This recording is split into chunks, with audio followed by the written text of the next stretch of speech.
নমস্কার, আমি international human rights protection Hooghly জেলা অধ্যক্ষ শ্রীতা দাস বলছি চুঁচুড়ার থেকে। এই হচ্ছে আমাদের চুঁচুড়ার যে বিদ্যাভবন স্কুল, সেইখানে আমি দেখাবো কোন পরিবেশে বাচ্চারা স্কুলের ভেতরে নাকি জায়গায় জায়গায় আবর্জনা স্তূপ, স্কুলের ভেতর ভাগাড় হয়ে গেছে আর সেখানেই বাচ্চারা শিক্ষা গ্রহণ করছে, বাচ্চারা প্রেয়ার করছে।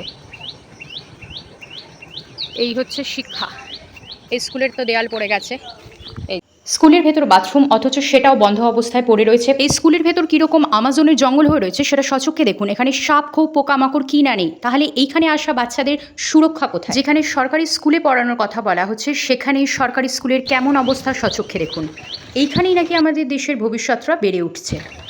ধরা পড়বে বস্তায় এখানে কিছু মেরে ফেলা হয়েছে, এটাই গন্ধ বেরোচ্ছে, বোঝাও যাচ্ছে মরা কিছু কুকুর বিড়াল। এই জায়গায় কুকুর বিড়াল কি আছে সেটাও জানা নেই, যে আদৌ কুকুর বিড়াল আছে না অন্য কিছু আছে, মানুষ আছে, কি আছে ভগবান জানে। যেখানে এত সামনে এত বড় একটা স্কুল রয়েছে, বিদ্যাভবন স্কুল, এটা একটা বড় স্কুল, আর এটা হচ্ছে বিদ্যাভবনের প্রাইমারি সেকশন।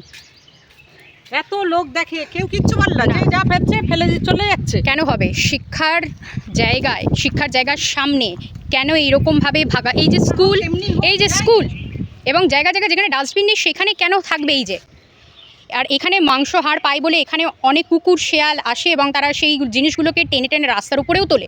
তো এই জায়গাগুলোর প্রতি দয়া করে সচেতন হন। আরো গন্ধ বেরোচ্ছে, এখানে বস্তায় করে ফেলেছে কি, আরো এখানে কি কি বস্তায়। হ্যাঁ, একদমই তাই। ওই দেখো এই মাত্র সব বাইরে। এই যে উনি জানাচ্ছেন এই জায়গা থেকেই পানীয় জল যেটা সেটা পুরো এলাকায় সরবরাহ হয়।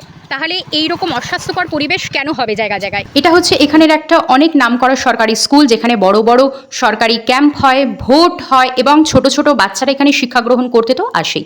তো সরকারি স্কুলে বাচ্চারা যারা আসছে তাহলে তাদের ভবিষ্যৎ কি, তারা কি শিখছে? দায়িত্বে যারা রয়েছেন তাদের কাছে অনুরোধ, দয়া করে আপনারা এই বিষয়ে দৃষ্টি নিক্ষেপ করুন যত দ্রুত সম্ভব।